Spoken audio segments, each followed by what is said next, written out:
예, 감사합니다.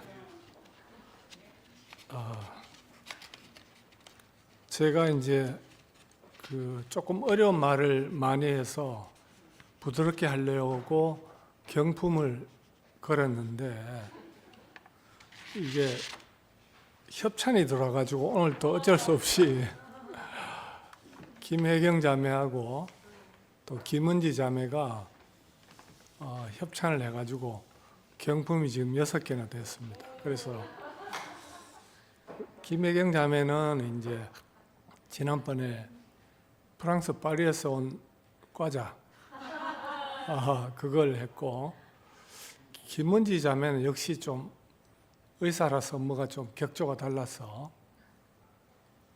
그 샤넬 화장품 3개 그거를 지금 협찬으로 내놨습니다. 물론 뭐 비싼 거는 고가는 아닌데, 그래서 이 골고루 다 돌아갔으면 참 좋겠는데 이 소유의 세계가 참 야박하네, 그죠?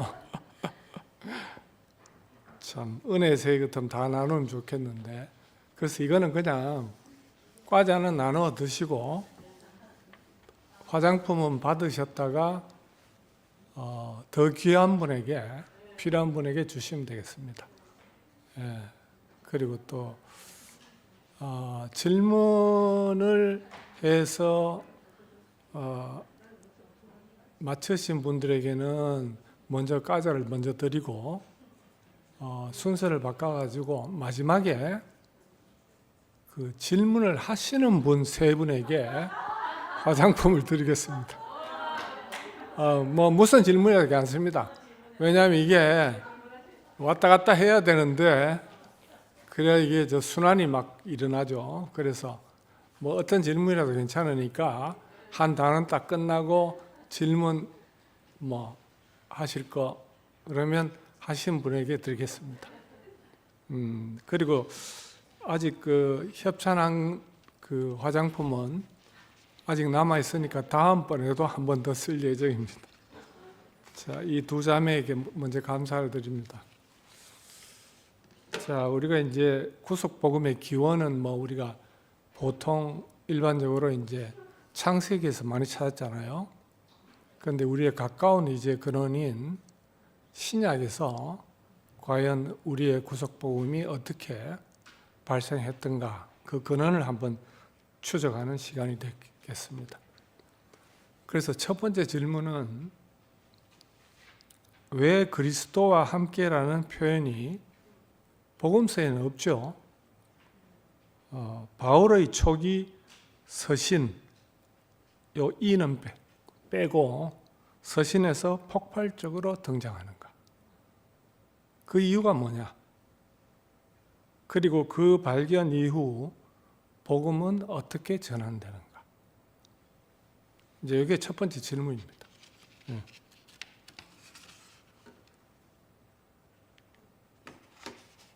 자, 그러면 우리가 한번 물어볼 수 있습니다. 복음서에는 왜 그리스도와 함께 죽었다라는 표현이 없는가요? 우리 물론 뭐 많은 의문을 가지고 교회 온 사람들이 아니기 때문에 그냥 좋아서 온 사람들이기 때문에 이렇게 이제 의문을 가져본 적이 별로 없을 것 같습니다. 그런데 이제 우리가 복음을 살아내야 하는 시간이기 때문에 분명히 이런 질문에 대해서 우리가 어떤 근거를 가지고 충분히 이야기할 수 있어야 안 되겠느냐, 이제 그런 생각이 들어서 이제 한번 거꾸로 질문을 던져봤습니다. 그 복음서의 역할은 분명합니다. 이 예수 사건의 전개를 기록하는 단계입니다. 대부분. 그래서 예수의 행적, 뭐 출생과 그 다음에 공생애, 그 다음에 천국의 선포, 그 다음에 마지막에는 십자가에서 벌어진 죽음과 또 제자들에게만 나타난 부활, 이 사건으로 마무리되죠, 그죠? 그러니까 이거는 하나의 그 시간적인 순서에 따라서 물론 요한복음은 좀 다릅니다. 그러나 일반적으로 공간복음은 출생부터 죽음까지를 쭉 기록한 것입니다. 그런데 요한복음은 의도적으로 그 표적 중심으로 바꾸게 되겠죠, 그죠? 그런데 이제 바울의 역할은 뭐냐 하면, 바울은 이 예수 사건을, 이 론이라는 말을 이어도 되고 안 이어도 되는데, 이 오해할까봐, 또 존재론 하면 무슨 이론처럼 들릴까봐 우리가 할 때는 그냥 빼버리는 게 좋겠습니다. 그래서 존재적 의미를 해석하는 단계인데, 쉽게 이야기하면 예수와 존재적으로 연합된 인간의 계시를 전개하는 것이 바울 서신의 특성입니다. 자세히 보시면 계속 그게 드러납니다. 이게 이제 가장 밀도 있게 정리가 된 것이 로마서고, 처음에 그 씨앗들이 잉태되어 있는 것이 갈라디아서입니다. 복음서에서는 예수가 못 박혔다 이렇게 나오죠. 그런데 바울은 가장 초기 서신이 두 설이 있는데, 데살로니가 전서 혹은 갈라디아서. 근데 갈라디아서가 이제 주도적으로 가장 먼저 썼다 이렇게 나옵니다. 근데 거기에 바울이 과감하게 이렇게 이야기하죠. 내가 그와 함께 못 박혔다. 이 말을 이해하고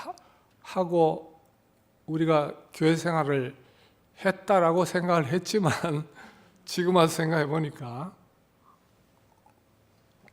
좀 겉으로 이해했죠, 그죠? 그래 자부심을 가지고 살아왔지만, 그래도 이게 심층적 의미를 지금만큼 완전하게 이해한 적은 없는 것입니다. 제가 생각해 봐도. 그래서 이 차이는 단순한 표현 차이가 아니라 복음 이해의 차원이 이동되는 겁니다. 복음이. 그러니까 예수에 대하여 이야기하다가 내가 예수 안에서 함께 죽었다. 이건 충격입니다. 특히 사도들한테 충격이겠죠. 우리 교회식으로 얘기하면 초창기 형제들이 따라오는 세계를 갔다면 어떤 사람들이 나타나서 그와 나는 하나다 이렇게 이야기하면, 야 이건 뭐야? 이런 충격과 비슷합니다. 물론 이 충격은 나중에 완화가 돼서 다 사도들 함께 연합하는 세계로 가게 되지만, 그러나 어쨌든 벌어진 것은 분명합니다. 자, 여기서 이제 간단한 질문 하나 나오는데요. 그 유명한 십자가에서 분명히 예수가 나의 하나님 어찌하여 나를 버렸으나이까 라고 핵심적인 그 말을 했음에도 불구하고 두 복음서에만 기록이 되어 있고 나머지 두 복음서에는 기록이 안 되어 있습니다. 그래서 이 말이 기록된 두 복음서, 예, 형님, 예, 맞습니다. 바로 제가 제일 잘하는 걸 줍니다. 예, 아이고, 예.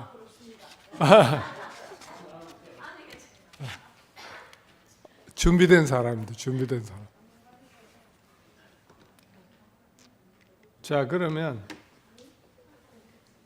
왜 하필 갈라디아서 2장인가? 이게 굉장히 중요합니다. 여러분들 요즘 그 갈라디아서나 뭐 이런 걸 보면 그 2000년 전의 사건이 아니고 우리 안에 집약적으로 벌어진 사건들을 다 보여주는 세계입니다. 완전히 한 편의 영화처럼 쫙 펼쳐집니다. 이 구속 복음안에서 보면. 갈라디아 2장은 단순한 교리가 아니고 안디옥 사건 이후의 선포입니다. 안디옥에서 여러분 잘 알죠, 그죠? 거기에 설명이 나옵니다, 1장에. 그래서 바울은 식탁 분리를 목격하죠. 우린 저 사람들하고 밥 못 먹어. 특히 베드로가 그래 나오죠, 그죠? 이는 유대인과 이방인을 다시 경계를 끊는 순간입니다. 율법의 요구가 들어왔다는 겁니다. 율법이. 할례가 또 들어왔다 이겁니다. 그러니까 예루살렘 공의회에 가기 전에 안디옥에서 벌어진 사건입니다. 그래서 여기에서 뭐라고 표현할 수밖에 없나 하면 나를 구성하던 율법적인 모든 주체는 예수와 함께 소멸됐다. 바울이 어떤 사람입니까? 율법으로 말미암아 예수를 죽이려 했던 사람. 그죠? 이런 예수를 따랐던 사람들하고는 차원이 다릅니다.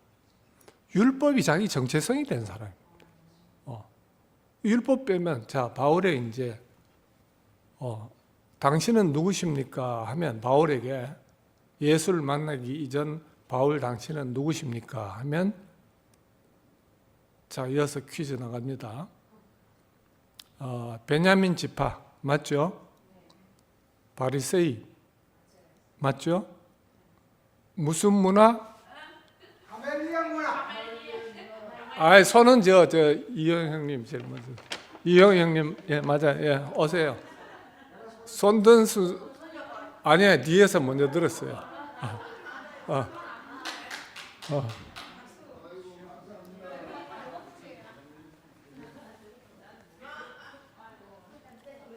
원선이 형 많이 받았는데 그동안.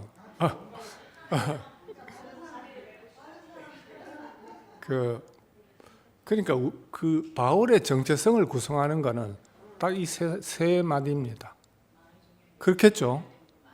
너 누구냐 하면 물론 다소 유대인 이런 것도 있겠지만 더 중요한 핵심은 바리새이파, 베냐민 지파, 가말리엘 문화. 이거 빼면 바울이 뭐 남는 거 있습니까? 자, 신은숙 자매님한테서 수학 선생님, 초창기 그룹, 가장 적극적이고 열렬한 CCC 출신, 삶이 순탄하지 않았던 거. 자, 요거 다 빼고 나면 뭐가 남아요?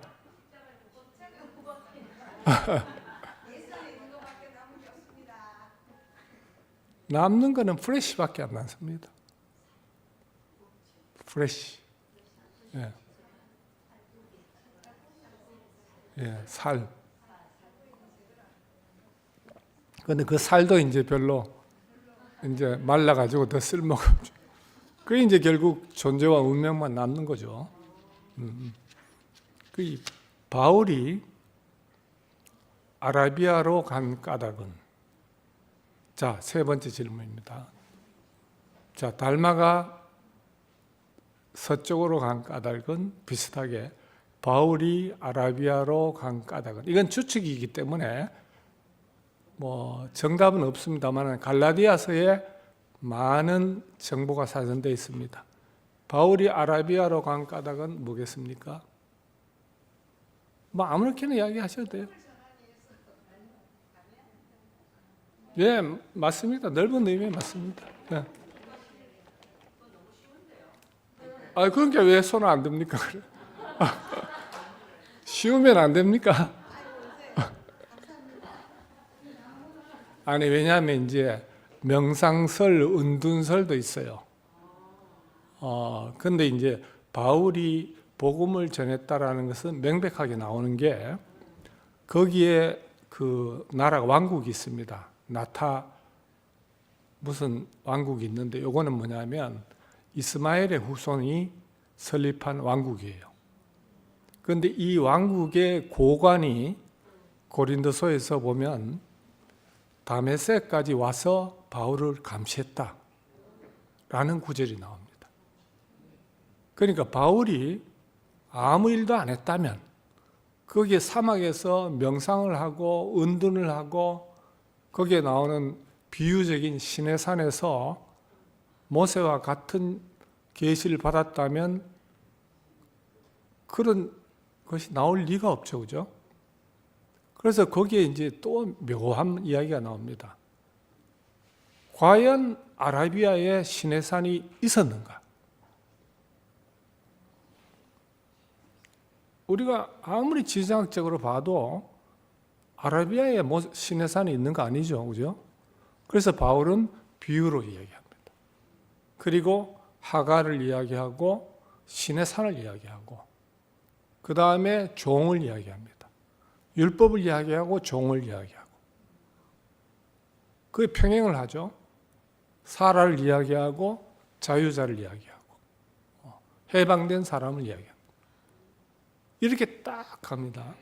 그런데 그 의도에는 왜 그 비유에는 뭐가 있느냐 하면 예루살렘 교회의 심장부를 공격하는 겁니다. 지금 당신들 유대교로 복귀하려고 하는 그 예루살렘 교회를 보고 비판한 겁니다. 이게 엄청 날카로운 사람입니다. 우리가 종교로 돌아갈 뻔했죠. 그 똑같은 사건이 다 일어납니다. 그래서 이거는 뭐냐 하면 영적 묵상이 아니고 교회 분열 위기 속에서 발견된 급진적인 해석입니다. 왜? 이방인 교회와 유대인 교회가 분리되어 버립니다. 그럼 교회 안에서 이방인과 헬라인이 분리가 되면 교회가 됩니까? 예수가 오신 이유가 없잖아요. 그냥 유대인들은 뭐로만 해석하느냐 하면 전부 다 속죄 개념으로만 해석하는 거예요. 그러니까 이게 바울이 그 연합의 계시를 발견할 수 없는 거죠.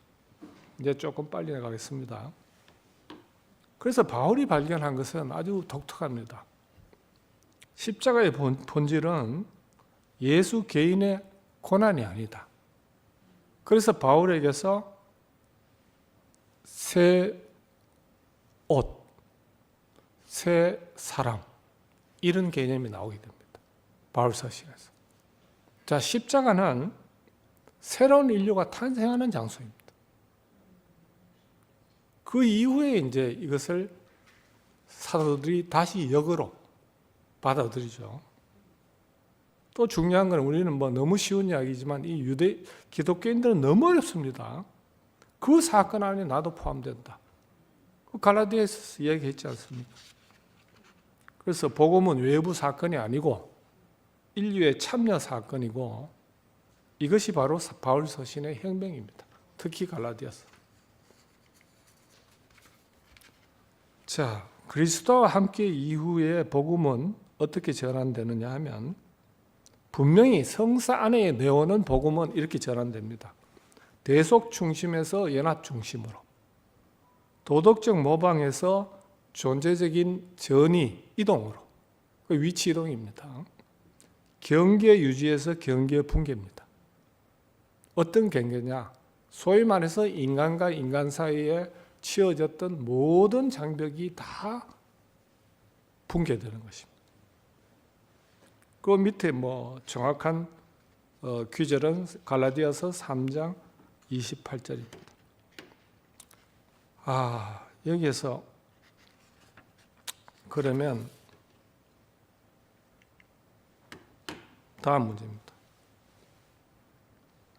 왜 이것이 바울에게만 먼저 나타났던가? 그건 아까도 이야기했죠, 그죠? 바울은 가해자의 입장, 박해자의 입장이었다. 그리고 또 하나 예수 사건을 만나고 나서 물론 우리가 첫 번째 회심 사건에서 그게 완성되지는 않았지만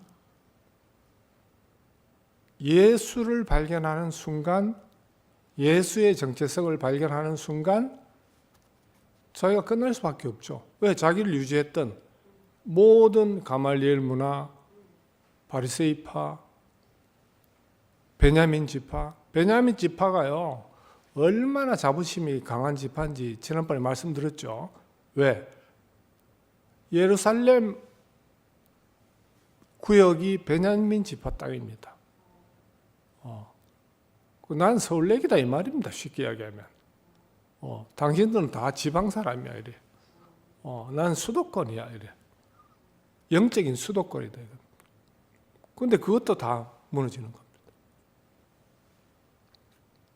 그러니까 모든 것이 예수가 죽을 때 자기가 박해했던 예수가 죽고 자기에게 네가 나를 왜 박해하느냐 하는 순간에 그냥 다 끝나버린 겁니다. 그게 들리는 순간에 박해의 주범이었던 자기를 얽매였던 모든 머릿속에 들어갔던 방대한 그 데이터가 다 소멸돼 버린 거예요. 자, 그래서 그 다음에는 이제 십자가에서 내려오지 못한 예수로 우리 복음으로 넘어가서 이 복음이 나중에 제가 시리즈로 이제 얼마나 이것이 새로운 21세기적인 인류의 희망인가를 나중에 시간이 나는 대로 조금씩 이렇게 이제 설명을 해드리는데 오늘은 이제 전초전이라서 조금 빠르게 넘어가도록 하겠습니다. 첫째, 예수 사건은 불가역성입니다. 그 이전으로 우리는 누구도 되돌아갈 수가 없습니다. 이미 예수 사건 이후에 우리는 헌 사람이든 새 사람이든 헌신이든 새신이든 예수 안에 있는 사람입니다. 내려오지 못한 예수 안에 있는 사람입니다. 부정해도 거기고 긍정을 해도 거기고. 그러니까 내가 저절로 포함되는 세계고 되돌아감이 불가능하다는 걸 깨달아야 됩니다. 이게 복음 중의 복음인데 이 생각만 어디로 갑니까? 이놈 생각이 문제죠. 되돌아가 버립니다. 되돌아가. 자, 이제 굉장히 중요한 질문이 나오는데 두 번째 질문, 십자가는 신적 권능의 유보인가 제거인가? 이제 우리식의 언어로 하면 하나님과 사람이 완전히 분리됐냐, 신성과 인성이 분리됐냐, 이거는 전통적인 개념입니다. 그러니까 여기에 잘못 말려 들어가면 신성, 인성 논란이 되면 또 우리가 그 교리적인 덫에 빠질 수가 있습니다. 자, 그래서 더 정확한 언어는 뭐냐면 분명히 예수는 내가 권세가 있다 그랬거든요. 성경에 나오잖아요. 그런데 그 권세가 유보되었는가 아니면 제거되었는가? 하나님이 제거하셨는가 아니면 하나님이 유보를 하셨는가? 그 당연하죠. 우리는 그래서 복음서와 바울서 신에게는 이 예수 사건에 대한 비슷한 공감대가 없습니다. 처음에는. 그래서 십자가 사건에 관한 접근 방식이 완전히 다릅니다. 복음서에서 가장 강조되는 것은 부활 사건입니다. 기독교가 그렇게 민중들 사이에서 확 퍼진 이야기에 당겨 부활이 만약 없었다면, 복음서의 후반에 나오는 부활이 없었다면 그렇게 퍼질 수 있었겠습니까? 2000년 전에 그 신화적인 세계에 살던 사람이 절대로 못 퍼집니다. 그런데 바울서 진서는 내용이 다르죠. 부활을 전혀 다르게 해석합니다. 묘사는 복음서가 사실적이지만 실제 본질적으로는 바울이 더 영적으로 꿰뚫어 보고 있습니다. 그걸 이제 원선생님 늘 이야기하는 직관지가 풍부하죠. 복음서에는 설명지가 많지만, 그래서 여전히 남는 질문은 많은 사람들이 여기에 머물고 있습니다. 현대 신학까지. 신적 권능을 잠시 감춘 상태냐? 이래 보면 영지주의로 빠지겠죠. 그런데 많은 신학자들이 여전히 이렇게 생각하고 있습니다. 전 기독교 신학자들이. 그 자기들이 영지주의로 빠지는지도 몰라요. 딱 깨놓고. 예수가 가졌던 신적 권능 구조가 해체됐다. 그러면 또 이해를 못합니다. 왜 해체했지?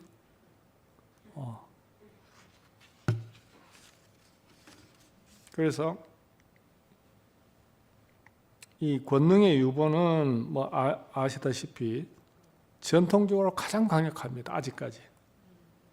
그래서 패배처럼 보이지만 잠시 감춘 상태다.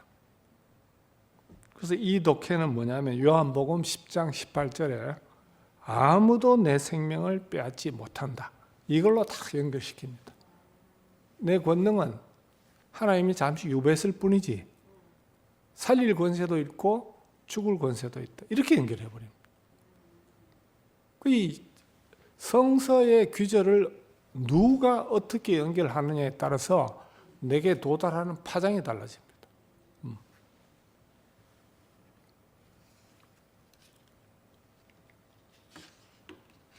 유보 모델의 장점과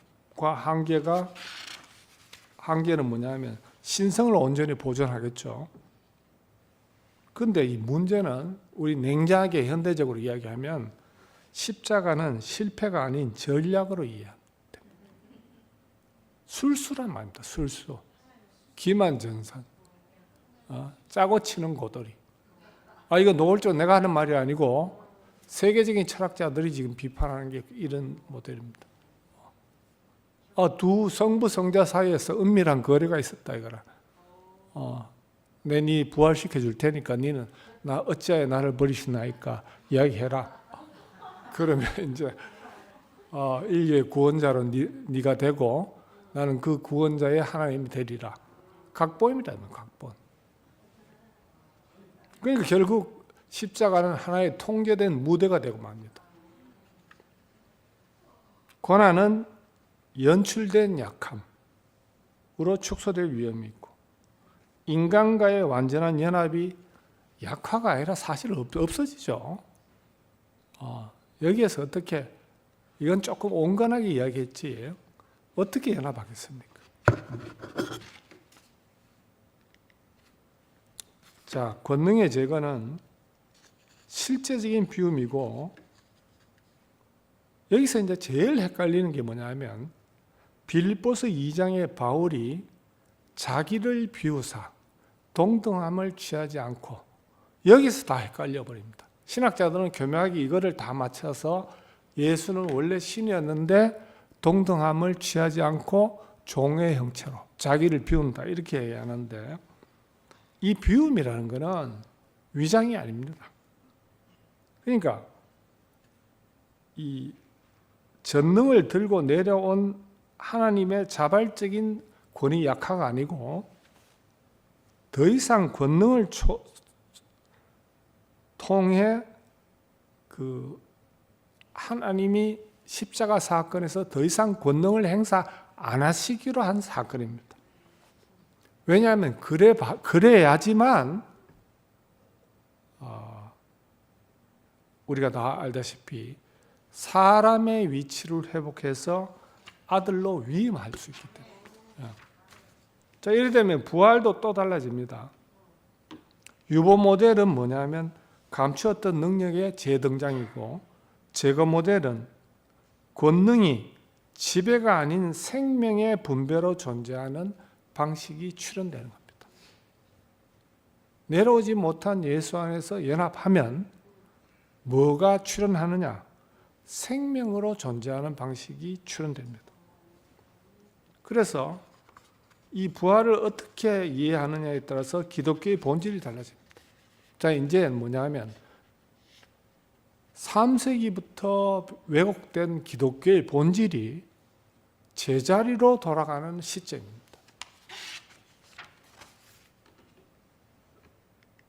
기독교의 파장은 엄청나게 크겠죠. 마지막 인간 이해만 보겠습니다. 유보 모델에서는 우리는 보호받는다, 여전히. 제거 모델에서는 우리는 연합 속에서 새로 태어난다. 이렇게 정확하게 연결이 됩니다. 자, 그러면 이거 질문을 하나 받아야 되는데 죄송합니다. 왜 신약 성서는 십자가에서 권능이 제거된 사람 예수를 끝까지 표현하지 못했는가? 이런 질문이 있겠죠, 그죠? 누가 봐도 명백하게 증인들이 많았는데 그 무수한 증인들이 내려오지 못하고 죽은 사람이라는 것을 봤잖아요. 그러니까 하나님이 그를 살리셨다라고 목 놓아서 이야기하고 또 죽고 이래. 왜? 뭐 내가 죽어도 예수 안에 포함되어서 하나님 나를 살릴 거다. 뭐 이런 믿음이었다는 겁니다. 초창기 믿음은. 옛날에 이런 적이 있어요. 우리 학교에서 벌어진 에피소드인데 우리 그 이사장님의 충성스러운 비서가 있었어요. 그런데 자기가 뭐라고 그러냐면 무슨 일이든지 벌어지면 오너가 감옥에 들어가면 희망이 없어진다 이거예요. 자기가 죄를 뒤집고 들어가면 오너가 자기를 구원시켜 줄 수 있다. 그래서 자기는 언제든지 오너를 위해서 죄를 뒤집어질 수가 있다. 그래서 내가 그 말을 듣고 이 사람 참 현명하다. 그렇잖아요. 그죠? 자기는 자기를 빼줄 수는 없는데 오너는 자기를 빼줄 수 있는 힘이 있다 이겁니다. 그러니까 예수에게 권능을 제거를 해버리면 과연 예수가 어떻게 우리를 구원하느냐 이런 딜레마에 봉착하게 됩니다. 당장 기독교인들에게 물어보면 그 예수가 우리를 어떻게 구원해? 자기도 구원하지 못한 정체성 회복이 구원이야? 사람이 사람답게 사는 게 구원이야? 이제 이런 이야기가 나옵니다. 예수 없이도 난 진실하게 살 수 있어. 이제 이런 말이 나옵니다. 그래서 이게 이제 이 연합이 제도화되고 교리적으로 왜곡하는 길을 필연적으로 겪게 됩니다. 바울은 분명히 연합은 위치 이동이고 믿음은 좌표 전환입니다. 이 믿음이라는 것은 절대로 신념이 아니라고 성경에서 엄청나게 나와 있습니다. 헬라어에도 피스티스인데 원래 히브리어에는 신실함, 견고함, 확고함입니다. 그러니까 우리 쪽에 있는 게 아니고 하나님의 신실함에서 비롯된 거죠. 그러니까 나의 주관적인 신념이 아님에도 불구하고 좌표 전환이죠.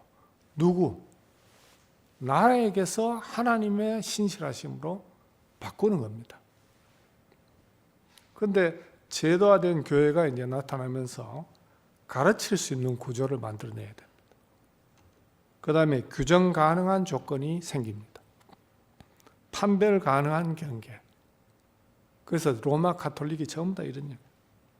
믿으면 구원, 세례받으면 연합, 순종하면 유지. 바울 안에 남은 흔적들은 그러나 그럼에도 불구하고 여전히 십자가, 연합, 정죄였음 이런 것들이 그대로 남아있고 특히 갈라디아서에는 부활보다 십자가가 더 무겁게 다뤄지고 있습니다. 바울이 부활을 가지고 계속 이야기했다면 신비 종교로 타락해 버렸을 겁니다.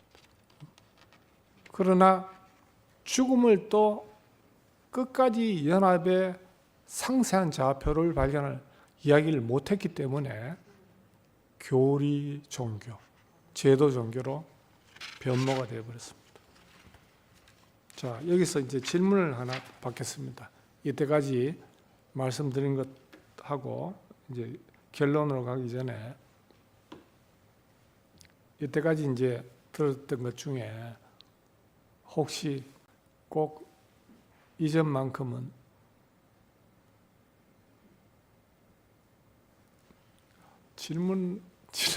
질문이 없다는 건 제가 그만큼 이야기를 잘했다는 건데 이러면 안 되는데요.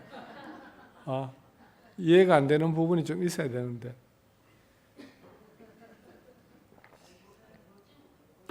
예. 예.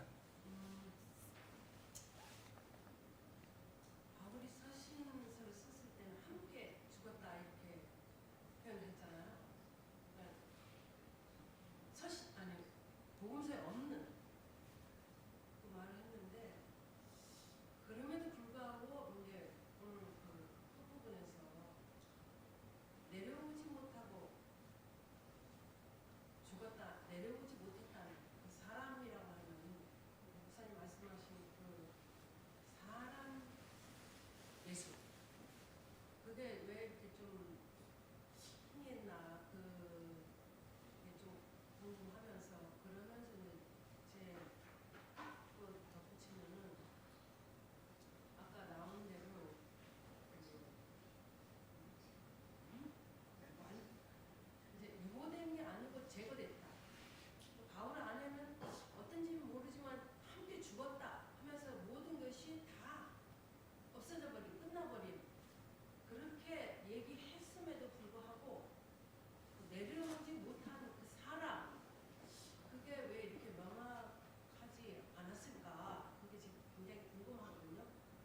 예, 거기에 이제 몇 가지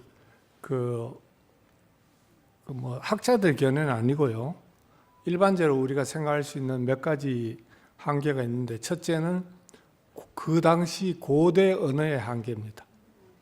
고대 언어의 한계, 고대 세계관의 한계입니다. 그러니까 이게 왜 21세기에 벗겨져야 되느냐? 우리는 지금 그렇게 이야기해도 되는 시기입니다. 그러니까 표현의 자유가 그렇죠, 그렇죠. 고대 어떤 시대적 한계가 하나 있고, 두 번째는 바울의 경험의 한계입니다. 그렇겠죠.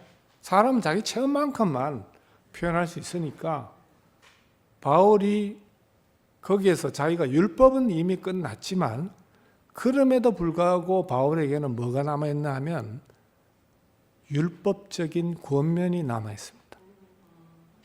바울 서신을 보세요. 그래서 목사님이 바울 서신 할 때 후반문을 일부러 자기는 안 했다 그러잖아요. 계속 권면이 남아있거든요. 잔소리가 남아있다 이 말입니다. 잔소리가. 싹 끝났으면 됐는데. 자, 빨리 오세요. 이거는 목사님 해석이었습니다. 지금까지 자, 샤넬.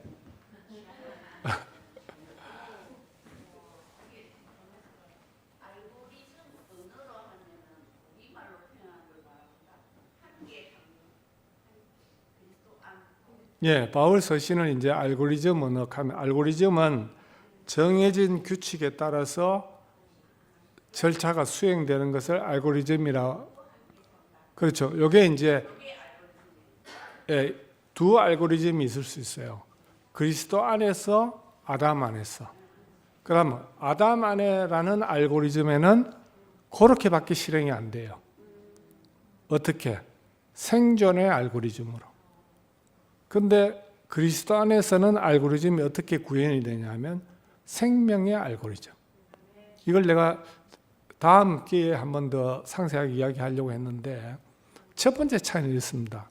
생존의 알고리즘에 들어가면요, 뭐가 허전해서 자꾸 획득하려고 합니다. 뭔가 부족하다고 느끼는 상태에서 출발합니다. 그래서 생존하기 위해서 노력합니다. 그런데 생명의 알고리즘, 그리스도 안에 들어가면요, 이미 주어진 것이 충분합니다. 에덴에서 출발하니까 하나님이 이미 다 진설했던 겁니다. 그러니까 주어진 데서 감사하는 삶이 시작됩니다. 이게 전혀 다릅니다. 알고리즘 자체가 달라지는 거죠. 사람은 똑같죠. 그래서 이제 제가 이걸 이래 보니까, 목사님의 이 발견은 이 현대적인 언어로 한번 이해를 하면 정말 젊은이들에게도 쉽게 확 퍼져나가겠구나 싶어서, 제가 오늘 은구 형님이 안 오셔가지고, 그러면 은구 형님한테 나중에 설명을 몇 개, 중요한 설명을 부탁드리고 화장품을 하나 드리도록 하겠습니다. 여기 이제 컴퓨터 언어가 많이 나오기 때문에, 그래서 바울 서신을 알고리즘 언어로 한번 바꿔보고 히브리서를 플랫폼이나 패러다임 언어로 한번 바꿨을 때, 자, 요즘식으로 이야기하면 너무 쉬워요. 우리 복음이. 젊은 애들은 너무 이해하기 쉬워요. 우리 복음이. 율법에서 은혜로 가는 거는요, 넘어가는 거는 규칙이 변경하는 게 아니고 연산 방식이 변경된다. 입력할 때 율법 시스템은 뭐냐면 행위 성취, 은혜 시스템은 믿음 참여, 연산 보상 처벌입니다. 율법 시스템에서는. 은혜 시스템에서는 포함 연합, 저절로 됩니다. 출력, 의, 정죄, 그죠? 항상 그게 나오죠. 출력되면. 은혜 시스템에는 생명, 자유, 오류 처리, 율법에서는 배제, 은혜 시스템에서는 오류를 회복시켜줍니다. 버그를 제거합니다. 그래서 요 세 가지만 이야기하고 은구 형님이 간단하게 그 알고리즘 언어를 설명을 조금 해주시겠습니다. 바울 말대로 하면 율법 아래 있으면 조건물입니다. 그리스도 안에 있으면 사건 기반인데, 야, 요건 참 이 젊은 이 은구 형님이 좀 설명을 좀 하셔야 될 것 같습니다. 그리고 저쪽에 그다음 2번, 3번까지만 하고 다시 한번. 그리스도 안에라는 거는요, 일종의 비유가 아니라 인간의 주소 이동인데, 비포 위치 아담, 네트워크 어떤 네트워크? 사망.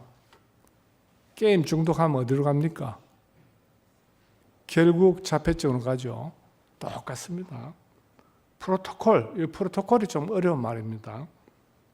이거는 예를 들어서 소통 방식입니다. 자, 우리는 구속복음으로 소통하죠. 내려오지 못한 예수가 프로토콜입니다. 그런데 저쪽은 내려오지 않은 예수가 프로토콜입니다. HTTP, 이게 프로토콜입니다. 정확하죠? 그래서 우리는 내려오지 못한 예수 이러면 우리의 프로토콜이 되고 이게 쫙 연결됩니다. 성경의 모든 서사가 연결됩니다. 모든 사람이 다 연결됩니다. 모든 피조물이. 그런데 내려오지 않음 해버리면 이 프로토콜에는 연결이 안 됩니다. 전부 다 계속 단절, 끊어짐, 오류 이렇게. 요 세 가지만 하고 중요 언어는 우리 전문가를 통해서 조금 보충 설명을 듣겠습니다. 자, 십자가는 시스템 크래시입니다. 크래시는 충돌, 다운, 장애. 갑자기 컴퓨터가 꺼지는 경우가 있죠. 시스템 크래시라고 합니다. 십자가는 윤리적인 감동 사건이 아닙니다. 기독교에서는 전부 다 그렇게 보죠. 그래가 막 눈물 막 흘리고 그죠. 주께서 나를 위해서 죽으셨어. 그게 아니고 기존 운영 체제의 치명적 오류가 노출된 겁니다. 율법 체계가. 바울이 이야기한 게 바로 이겁니다. 아담 안에는 뭘 집어넣어도 죄와 사망밖에 안 나와 이거예요. 그래서 율법 시스템의 근본 버그가 나옵니다. 버그. 아무리 해도 잘못된 결과가 나오는 구조적인 문제입니다. 그러니까 그 안에 있으면 아무리 내가 좋은 말을 해도 사람을 살릴 수가 없어요. 근데 이쪽에 있으면 원서형처럼 저래 욕을 막 해도 요즘 안 하시지만 다 살아나요. 시원하다고. 그래서 십자가는 패치, 조금 고치는 게 아니고 아예 종료하는 신호입니다. 이러면 요즘 젊은 애들은 확 들어옵니다. 그런데 우리 이제 장년부들은 조금 생소하다 싶어서 우리 전문가께서 조금만 설명을 조금만 덧붙여 주시면 좋겠습니다. 예, 고전 요거 연산 방식 변경하고 알고리즘하고 버그, 크래시 제가 아는 대로 말씀을 드려보겠습니다. 그 알고리즘은 이렇게 해결하는 절차 그겁니다. 절차. 그러니까 그게 어떤 우리 컴퓨터로 얘기하면 그 프로젝트가 있어요. 그런 프로젝트에 어떻게 해결할 것인가 이게 논리적으로 그 절차나 순서를 딱 정하는 것을 알고리즘이라 그래요. 이게 잘못되면 이제 가다가 또 그것도 수정해야 돼요. 근데 이게 명확하면 그럼 이제 그대로 그 프로젝트가 완성이 되는 거거든요. 이제 종규가 얘기한 대로 생존의 알고리즘에서는 살기 위해서 바등바등 되잖아요. 근데 생명은 노력하지 않아도 그 생명의 알고리즘이 돌아가는 거예요. 그게 이제 다르죠. 그러니까 그리고 이제 크래시라는 것은 충돌을 일으키는 건데 가는데 뭔가 부딪힌다. 그럼 이거 이제 컴퓨터에서도 충돌 그 이제 막 부딪히면 그거를 부딪히지 않도록 또 모니터링 하는 것도 있어요. 그래서 그 알고리즘대로 완성되도록 하는 게 이게 이제 종교가 얘기한 그 생명의 알고리즘이 돌아가면 되는 거죠. 그리고 이제 그 여기에는 이제 또 원래는 이렇게 이제 잘 돌아가도록 해놨는데 그 악의를 갖고 하는 여러분 잘 아는 해킹이나 뭐 이렇게 크래킹이나 악성 그런 게 있잖아요. 그럼 그거를 또 해결하기 위해서는 어떻게 되냐? 컴퓨터에서는 완전히 못 쓰게 됐다 그러면 완전히 컴퓨터를 공장 초기화라 그래가지고 포맷할 뻔해요. 공장 초기화.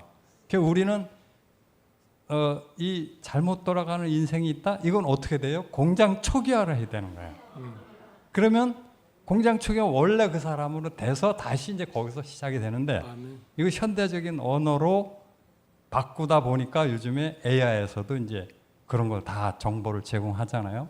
근데 사람은 생존의 알고리즘이 돌아가지고 해결이 안 돼요.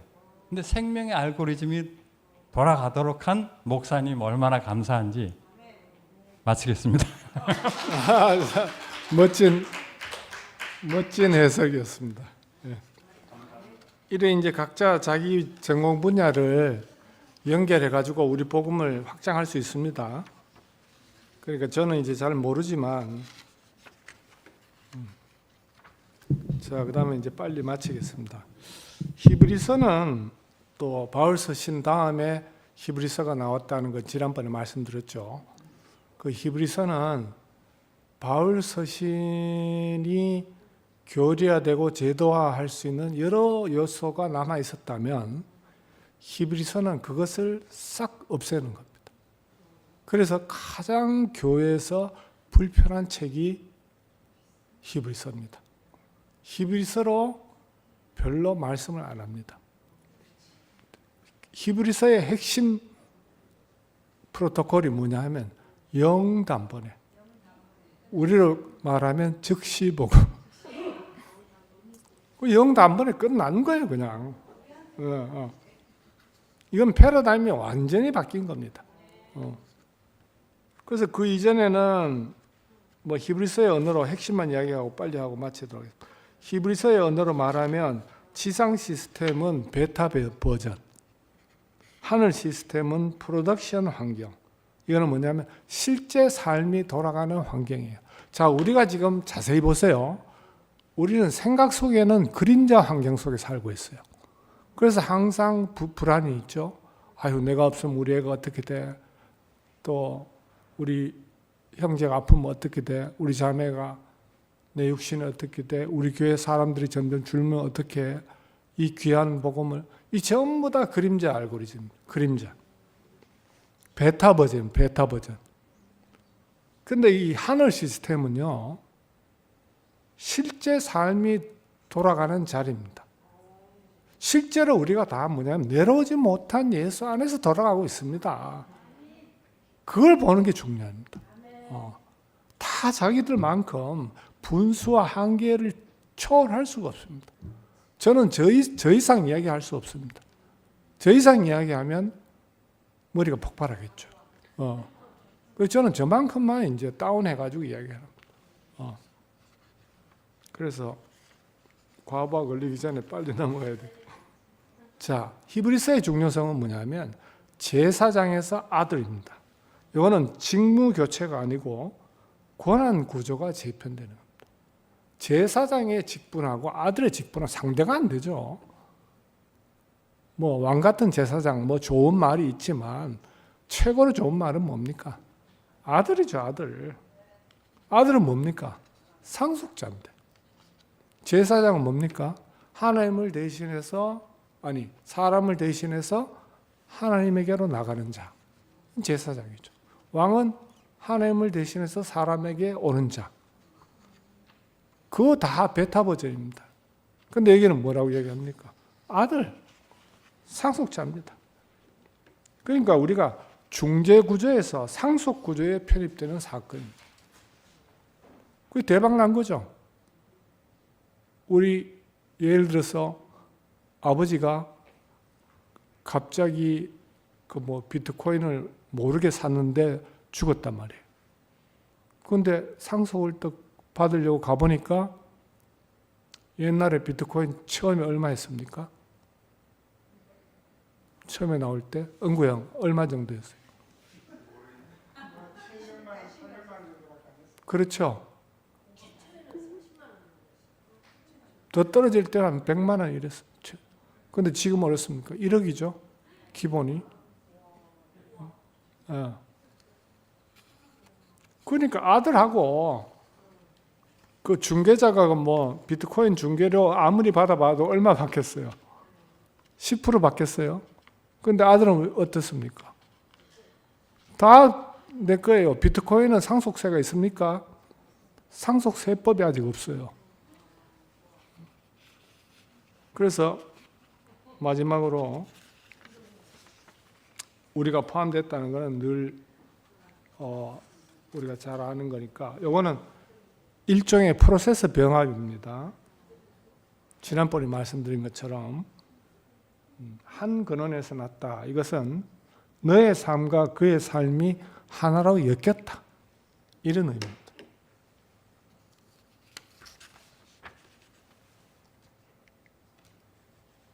자, 진동되지 않는 것을 남기기 위해서 히브리서 12장이 나오고 흔들리는 것은 뭐냐면 항상 임시구조, 캐시. 지금은 당장 편하지만 없어져도 되는 것. 이런 걸 캐시라고 합니다.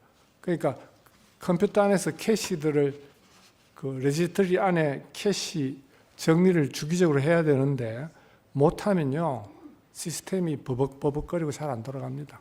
그러니까 우리 인생도 캐시를 다 정리하는데 내가 인위적으로 하고 싶어도 안 되죠. 내려오지 못한 예수 안에 들어가면 캐시가 말끔히 정리가 되어버려요. 너무너무 쉽습니다. 컴퓨터 언어로 이야기하면. 그리고 레거시 코드.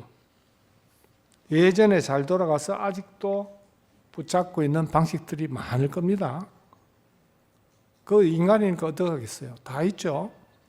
그 바울에게도 남아 있었는데 싹 날아갑니다. 히브리서에 오게 되면. 그래서 히브리서의 저자가 누굽니까? 이름이 없어요. 이름이 없다는 것은 뭐냐면 특수한 신도가 아니고 평신도라는 뜻입니다. 다 의미심장합니다. 누구라도 기자가 될 수 있는 겁니다. 강을 건넌 사람이라면. 위치 이동한 사람이라면 누구나 다 히브리서의 기자입니다. 나도 너도. 이 놀라운 뜻이 히브리서에 있습니다. 바울이 썼니? 절대로 아닙니다. 누군가 썼습니다. 누군가. 평범한 사람이 썼습니다. 그래서 히브리서의 하나님은 파괴자가 아니라 레거시의 제거자입니다. 종합도식은 나중에 이야기하고 결론만 이야기하고 마치도록 하겠습니다. 질문 하나만 받고 마치도록 하겠습니다. 바울 서신과 히브리서는 이렇게 말합니다. 너희는 더 나은 인간이 되라고 부름받은 것이 아니고 너희는 다른 세계 또는 다른 생명 방식이 실행되는 위치로 이동되었다. 이렇게 선포하는 서신서입니다. 그래서 너무너무 중요한 내려오지 못한 예수의 전초적인 흔적들이 여기에 풍부하게 남아 있습니다.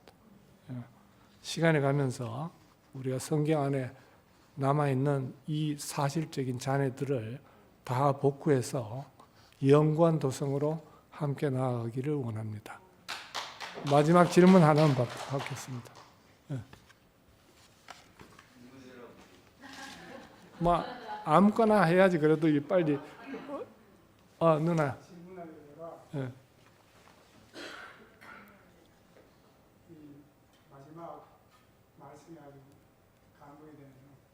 너희는 더 나은 인간이 되라고 부름받은 것이 아니라 너희는 다른 세계가 실행되는 위치로 이동되었다. 이거 구속복음 아닙니까? 이 말이 너무 감동이 됩니다.